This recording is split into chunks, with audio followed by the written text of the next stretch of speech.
मुझे ऐसा लगता है कि धर्म अधर्म की रक्षा कर रहा है। क्यों भाई? धर्म किसकी रक्षा कर रहा है? अधर्म की रक्षा कर रहा है। इसका तो अर्थ यही हुआ, क्योंकि वृंदा का पातिव्र धर्म जैसे ही सामने आ जाता है जलंधर के, तो भगवान को भागना पड़ता है, शंकर जी को भागना पड़ता है।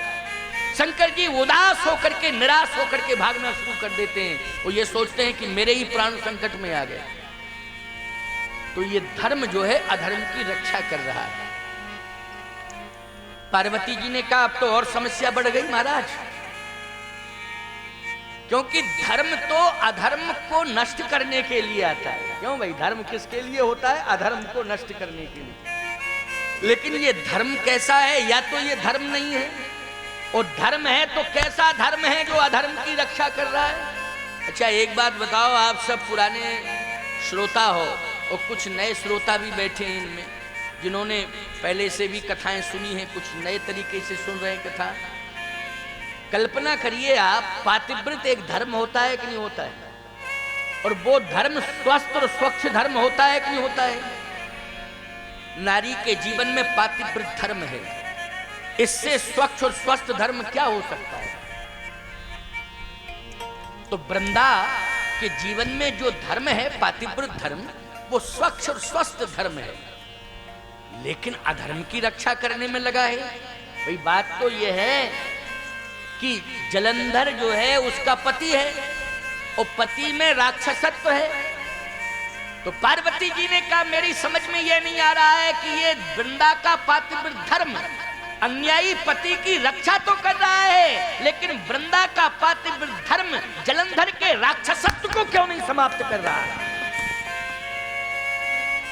बोलो, वृंदा के पातिव्रत धर्म को चाहिए था कि जो जलंधर में राक्षसत्व है उसको समाप्त करता धर्म, तब तो ठीक था, लेकिन उसकी रक्षा करने में लगा है। पार्वती जी ने कहा दिमाग खराब है मेरा। शंकर जी ने कहा कि अभी से दिमाग खराब मत करो, अभी तो बहुत आगे समस्याएं आएंगी। अभी से तुम्हारी बुद्धि में अगर अंतर आ गया तो गड़बड़ हो जाएगा। अभी तो बहुत बड़ा ग्रंथ लिखना है, रचना बहुत लंबी करनी है, लेकिन सुनो, स्वस्थ मस्तिष्क से सुनो, बेचैन मत हो, व्यथित मत हो। इसलिए राम का अवतार हो रहा है। इसलिए किसका अवतार हो रहा है? राम का अवतार हो रहा है। ये राम जन्म पर आधारित कथा हो रही है ना। आज कौन सा प्रसंग सुनने को मिल रहा है? राम जन्म का प्रसंग। क्योंकि ये कथाएं होती तो बहुत हैं, लिखी हैं, लेकिन इनको किस तरह से कहा जाए इसके लिए तो किसी संत की आवश्यकता है। और वो संत जिसने सदगुरु से कथा लगाई। मनमुखीपन से लोग पढ़ लेते हैं रामायण, अर्थ जाने क्या क्या करने लग जाते हैं। हम लोगों ने तो ग्रंथों को लगाया है आचार्य चरणों में बैठकर, गुरुदेव के चरणों में बैठकर। इसलिए ग्रंथ पुरुषार्थ सापेक्ष नहीं है, कृपा सापेक्ष है। जब कृपा होती है तभी ये ग्रंथ वाणी पर आता है और तभी उसका प्रभाव होता है। और कृपा नहीं होगी तो चाहे जितना पढ़ लो आप, लेकिन समझ में नहीं आएगा। आपकी समझ में यदि कथा आ रही है तो कृपा होगी भगवान की, समझ लेंगे। और वक्ता को भी चाहिए कि इस हिसाब से समझा दे कि सबकी समझ में आ जाए, सबकी समझ में आना चाहिए। ये सुधांशु पाणिग्राही बैठा हुआ है। जब मैं रायगढ़ के पास में भीकमपुरा गौशाला है, वो मेरे ही द्वारा संस्थापित गौशाला है, बहुत बड़ी गौशाला है।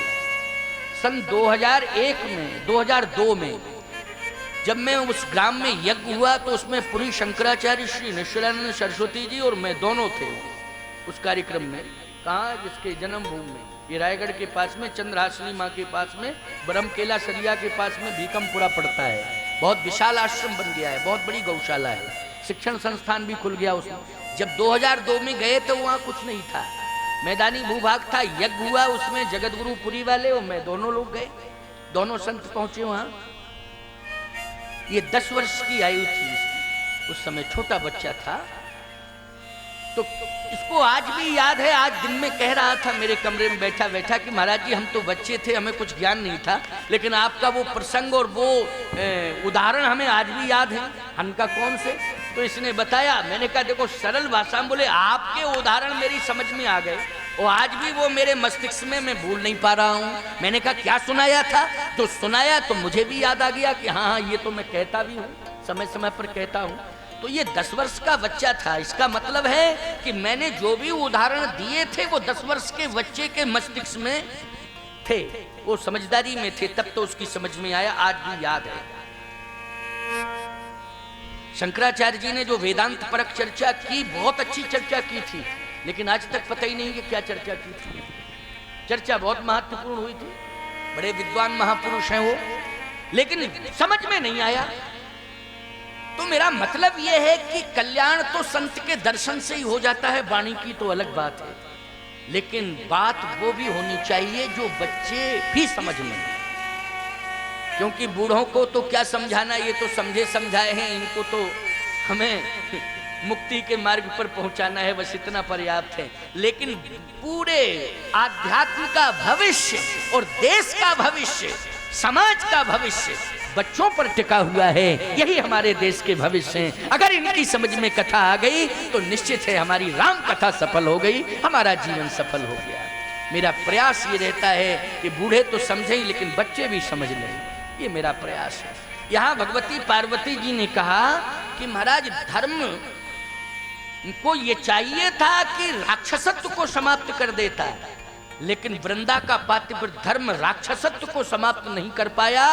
भगवान शंकर को पलायनवादी बना दिया और इतना प्रबल दावेदारी के साथ आया पक्ष लेकर के कि भगवान शिव को भागना पड़ा। भगवान शंकर ने कहा इसलिए दुनिया के लोग ये जानते हैं, परित्राणाय साधूनाम विनाशाय च दुष्कृताम धर्म संस्थापनार्थाय संभवामि युगे युगे। हे पार्वती, वो परमात्मा राम इसलिए जगत में आता है, किस लिए आता है? धर्म की स्थापना के लिए। धर्म की स्थापना के लिए तो आता ही है, लेकिन कभी कभी वो अधर्म को नष्ट करने के लिए आता है, धर्म की स्थापना के लिए आता है, लेकिन कभी कभी वो धर्म को भी नष्ट करने के लिए आता है। धर्म को नष्ट करने के लिए, हाँ, किस धर्म को? कहा जो धर्म अधर्म का कवच बन करके रक्षा करने लगता है, ऐसे धर्म को नष्ट करने के लिए भी परमात्मा आता है। और वृंदा के पातिव्रत धर्म को बोलो नष्ट किया कि नहीं किया? भगवान ने आकर के किया कि नहीं? वृंदा के सतीत्व को नष्ट किया। छल कर टारे उता सुब्रत प्रभु सुर कारज की। जब देखा कि सारे देवता भयभीत हैं, धरती कांपने लगी है, भगवान शंकर ने भी अपनी पराजय स्वीकार कर ली, तो भगवान ने कहा अब मैं जा रहा हूं। तो भगवान आए और देखो जैसे ही आने लगे तो एक बात सुन लो ध्यान से, लक्ष्मी जी ने चरण पकड़ लिए। लक्ष्मी जी ने कहा कि आप इतने व्यथित होकर के जा रहे हैं कि कोई जटिल समस्या आ गई है, लेकिन ये बताओ कि समस्या क्या आई? भगवान ने कहा समस्या इतनी बड़ी आ चुकी है लक्ष्मी, मुझे जाना पड़ रहा है। कौन सी समस्या आप बताओ तो? अच्छा एक बात आपको और बताए, ये लक्ष्मी क्या है? ये साक्षात स्त्री है। क्या है? ये स्त्री है। श्री श्री तत्व जो है उसी में सीता तत्व समाहित है। बोलो श्री तत्व में कौन सा तत्व समाहित? सीता तत्व समाहित है। केवल श्री का मतलब लक्ष्मी ही नहीं होता है, श्री मानी इसमें श्री तत्व में ही सीता तत्व समाहित है। तो मान के चलिए आपके श्री जी ने कहा, अर्थात सीता जी ने ही कहा, तो श्री जी ने कहा कि आप कहाँ जा रहे हैं? बहुत व्यथित होके भगवान ने कहा कि तुम रोको नहीं, मुझे जाना है, इसलिए क्योंकि भगवान शंकर ने धैर्य तोड़ दिया है और जलंधर जैसा पापी अन्यायी अत्याचारी अत्याचार कर रहा है, इसलिए आज मैं उसे मारने के लिए जा रहा हूं।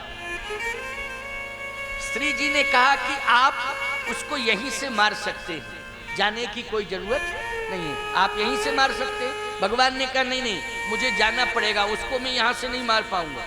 फिर समस्या है। क्या समस्या है? समस्या यह है कि उसकी पत्नी जो वृंदा है वो महान पतिव्रता है।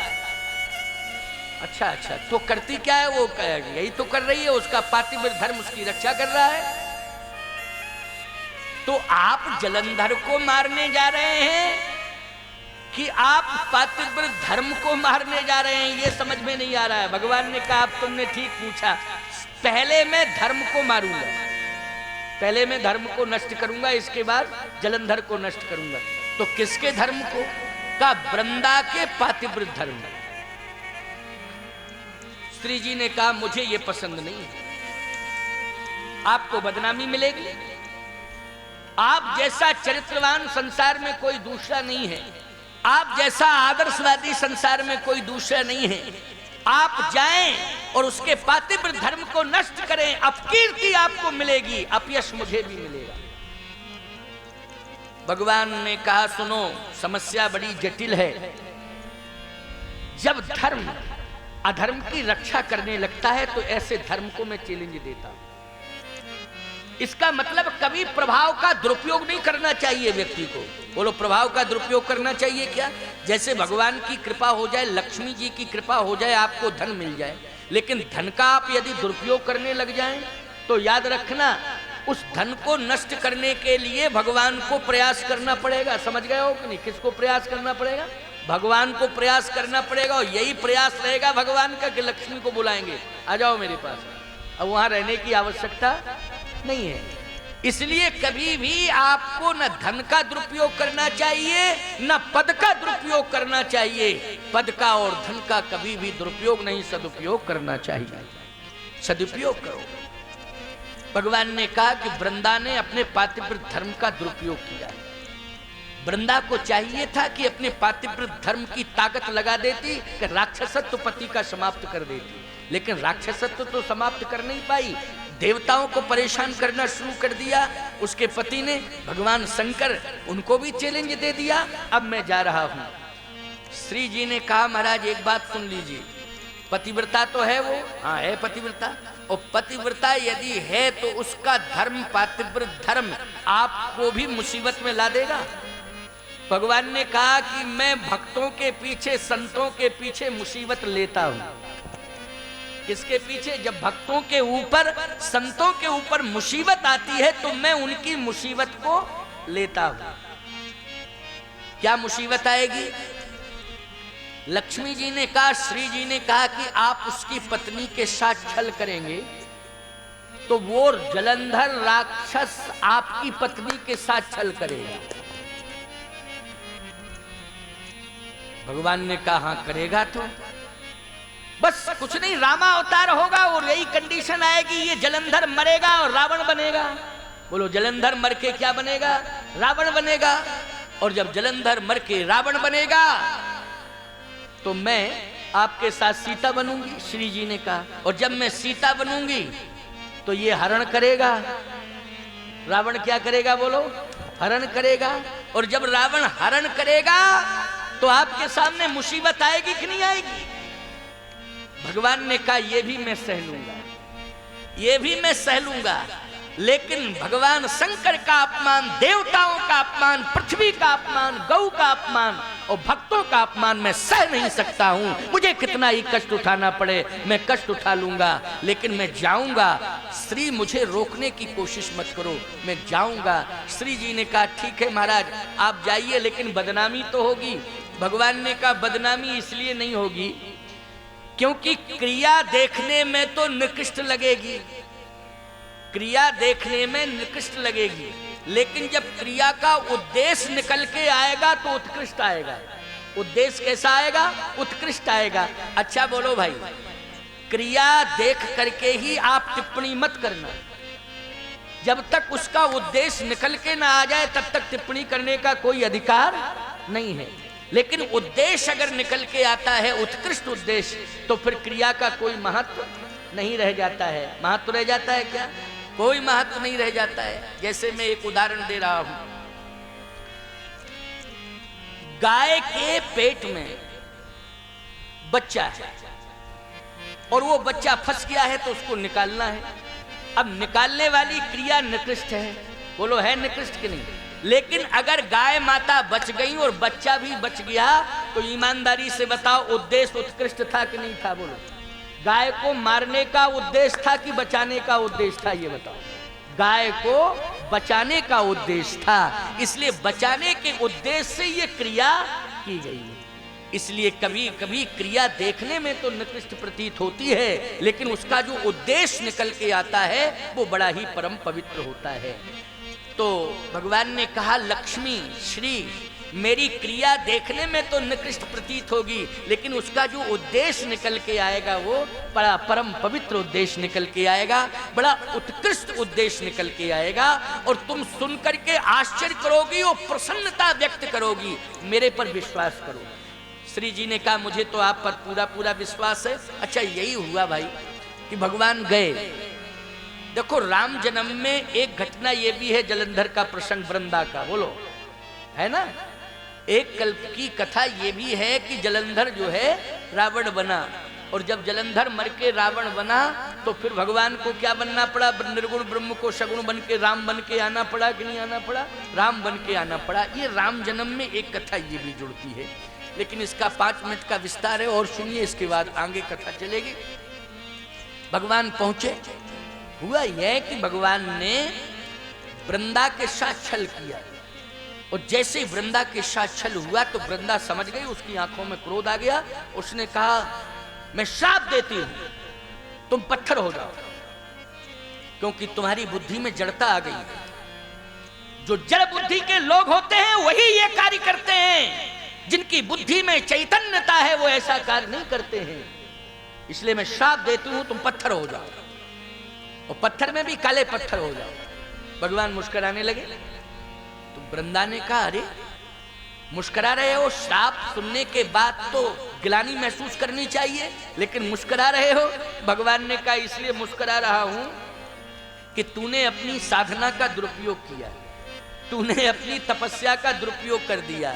चलो कोई बात नहीं है, लेकिन तेरे जीवन में तपस्या है, और तेरी तपस्या से, क्योंकि तू तपस्विनी है, और तूने अपनी वाणी से कहा कि पत्थर हो जाओ, ये भी कहा काले पत्थर हो जाओ, तो तेरा जो श्राप है वो मेरे लिए वरदान हो गया।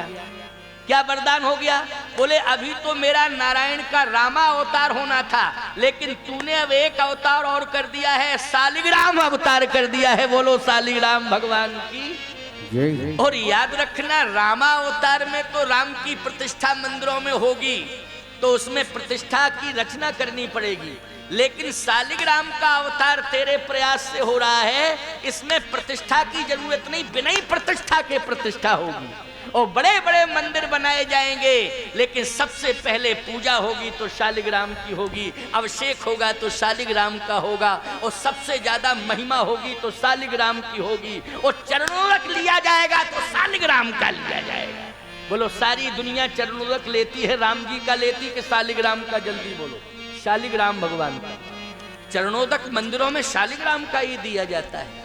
अब बोलो, प्रतिष्ठा घटी के बढ़ी? जल्दी बोलो, प्रतिष्ठा बढ़ी कि नहीं बढ़ी? बोलो। और इतनी प्रतिष्ठा बढ़ी साहब कि शालिग्राम जैसी प्रतिष्ठा तो किसी की है ही नहीं। बोलो, है? शालिग्राम जैसी प्रतिष्ठा किसी की, बिना शालिग्राम के कोई पूजा होती नहीं। वैष्णव परंपरा में, वैष्णव पद्धति में, वैष्णव परंपरा में शालिग्राम के बिना पूजा नहीं होती है। और याद रखना, शैव परंपरा में भी भगवान आद्य शंकराचार्य जी ने पंचदेव पूजा में भगवान शालिग्राम की पूजा की है। याद रखना, भगवान शंकराचार्य जी ने, जो साक्षात भगवान शंकर, शंकराचार्य बन शंकरम शंकराचार्यम, शंकराचार्य बन के आए, उन्होंने भी शालिग्राम भगवान की पूजा की है। और आज शैव परंपरा में शंकराचार्य जितने हैं वो शालिग्राम की पूजा करते हैं। बोलो, महिमा घटी के बढ़ी? जल्दी बोलो, आप लोगों से पूछ रहा हूं, महिमा घटी के बढ़ी? महिमा बढ़ी कि नहीं? और ये महिमा बढ़ाई किसने? वृंदा ने बढ़ाई कि लक्ष्मी ने बढ़ाई? बोलो, ये वृंदा ने महिमा बढ़ाई है। वृंदा के कारण भगवान को शालिग्राम बनना पड़ा, और प्रतिष्ठा की कोई जरूरत नहीं, बिना ही प्रतिष्ठा के प्रतिष्ठा है उनकी, सबसे बड़ी महिमा है। अब भगवान ने कहा कि मैं भी तो तुझे कुछ दूंगा। भाई, तूने जब दिया है तो नियम ये है कि कोई कुछ देता है तो देना पड़ता है, बदले में कुछ देना पड़ता है। अच्छा, जैसे माता हो, आपने भोजन बनाया, भोजन बनाया, बड़ा प्रयास किया आपने, वो भोजन की थाली रख दी, पाने वाले ने पाया, तो बनाने वाला ये सोचता है कि कुछ ना कुछ मिले। मिले क्या? कम से कम 2 शब्द ये मिले कि भोजन बहुत अच्छा है, बहुत। क्यों? भोजन बनाने वाला ये चाहेगा कि दो शब्द तो ये जरूर सुनने को मिले जो भोजन पा रहा है बहुत स्वादिष्ट भोजन है, बहुत, जिसने भी भोजन बनाया है बहुत आनंद, तो संतुष्टि हो जाती कि नहीं। एक बार हम हैदराबाद गए कार्यक्रम करने, तो हमारे साथ में एक महात्मा आता था, अब वो बूढ़ा हो गया, अयोध्या में गोला घाट पर महंत भी हो गया। तो उस समय वो सेवा में रहता था। तो हैदराबाद जब हम गए तो भोजन जिस परिवार में करना था, तो भोजन बनाने वालों ने बहुत प्रेम से भोजन बनाया था। अब और संत भी बैठे, वो हमारा चेला भोजन का ज्यादा प्रेमी था। तो जैसे ही भोजन परोसा गया, उसने पाना शुरू किया तो पाता ही गया वो। अब बनाने वाले में श्रद्धा तो है, लेकिन कम से कम एक लिमिट भी तो होना चाहिए पाने वाले की। क्यों भाई, पाने वाले की लिमिट होना चाहिए।